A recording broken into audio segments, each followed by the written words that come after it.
Hey everybody, so today we're going to talk about 5 commitments that you need to make if you're going to move to New Zealand. We have only been here 5 months, almost 5 months.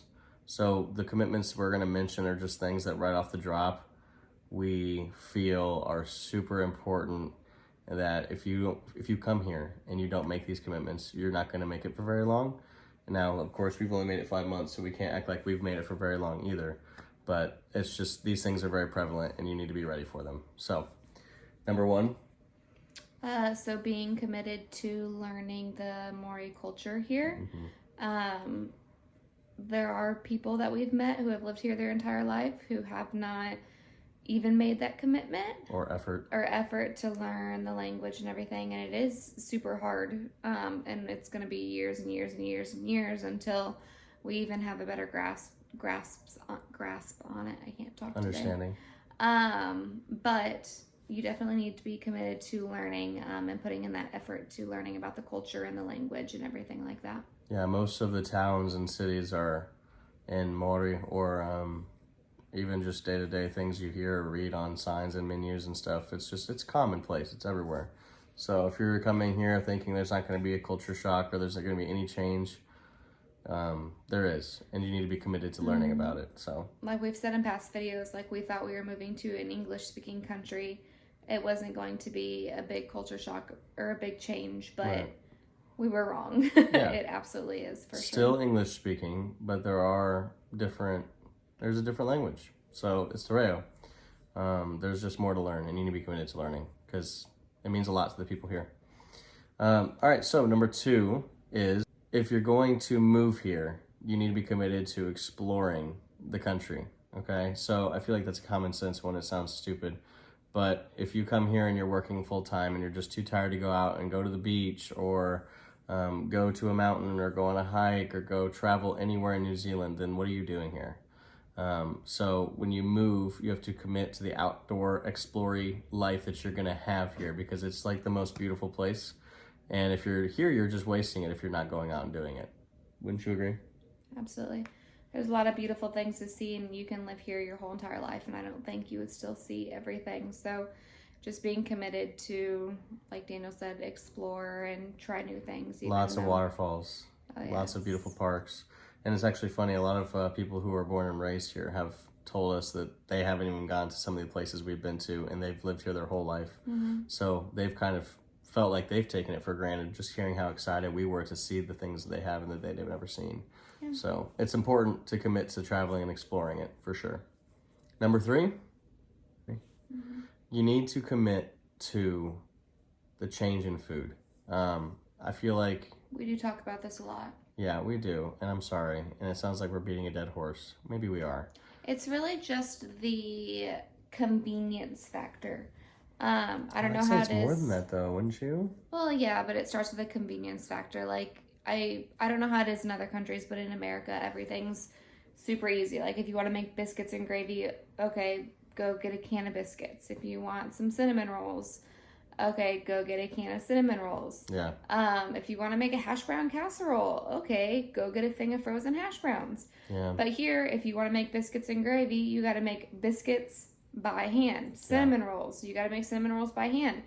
If you want shredded hash browns, you got to go to the store, get the potatoes, get the shredder or the food processor, and shred your own hash browns. Yeah. Like, it's a huge convenience factor and something that you take for granted if you don't know what it's like not to have it. Absolutely. And I feel like the U.S. is probably, people coming from there are going to struggle the most, like we did for the very beginning. I think most other countries, they're probably not as, I don't know, packaged or processed as the United States is, but maybe they are. It's just, she's right, the convenience is hard. We can make a box of macaroni here still, so that's, there's things like that still exist, but whether or not you're going to like them as much or not, you need to be ready to cook more here. We have cooked a lot more here than we ever did in the U.S. And it's not like we ate a whole bunch of fast, processed foods in the United States. We still cooked, but it's just simple things like, for instance, making a meatloaf in the United States, which you're still spending time making a meal Right. Like something that goes in there is Lipton onion soup mix, which comes prepackaged that you buy. Right. Here you can't get that, so you have to make your whole Lipton onion soup mix before you even start making your meatloaf. So it's just like simple things that you don't think of.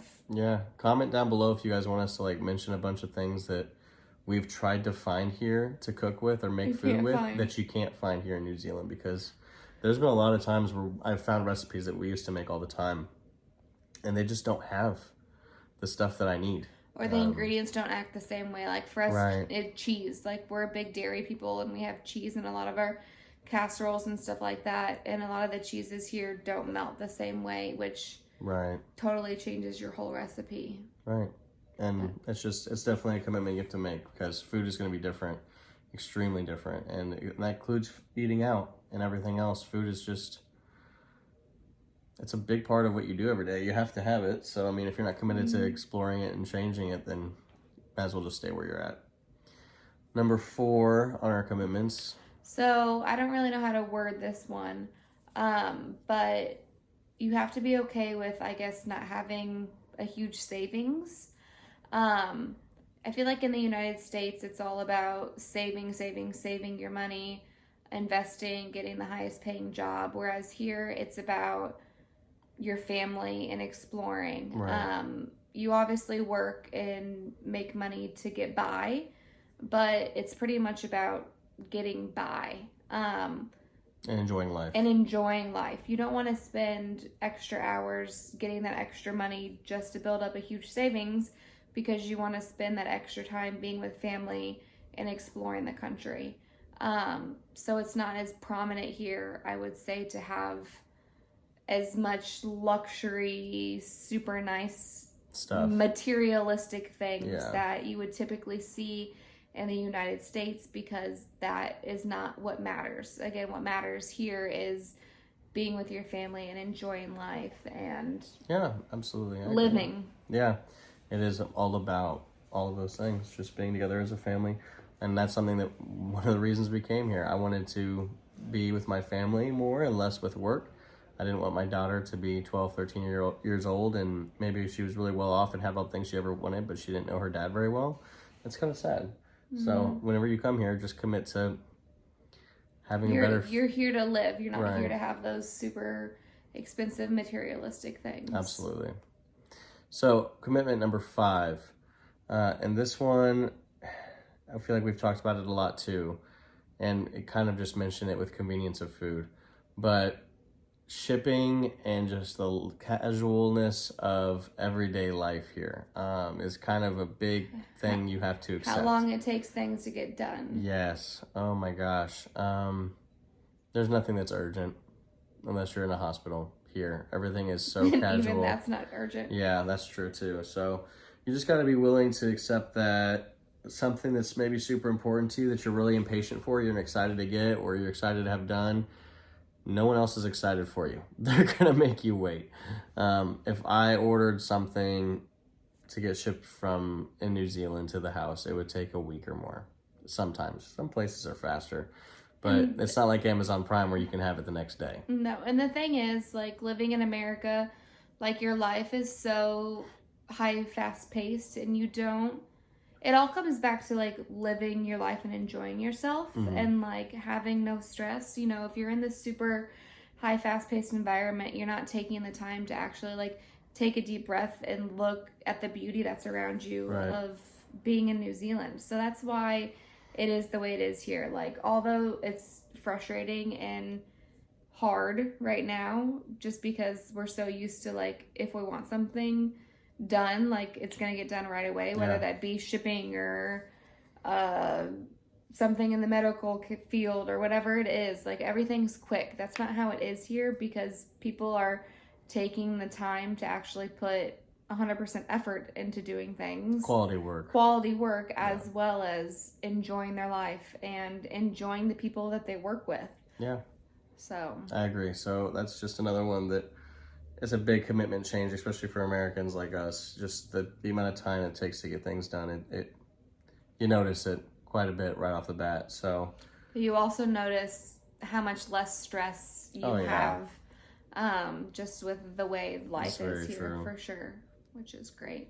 But yeah, so those are 5 commitments that you kind of have to make when moving to New Zealand. And if you don't, maybe you'll get by okay. Maybe you'll struggle a lot. Maybe you'll think we're crazy for making these sound as important as they are. But to us, they're pretty important, and it seems very important to a lot of New Zealanders that we've met. And a lot of you guys who watch the video seem to think that a lot of the things we've mentioned are pretty important too. So we hope you guys enjoyed it. I'm sure we could have made a commitment list of like 15 to 20 if we really wanted to. There's a lot of things you got to commit to when you move halfway across, or all the way across the world. It is a big commitment, especially when you are that far away and maybe you're away from family. But these are the 5 that we felt are necessities. Mm-hmm. You need to. Hopefully you guys enjoyed it. Hopefully you learned some stuff. You want to say anything else? No. No? Good. All right. We'll see you guys in the next video. Yep. Bye, guys. Bye.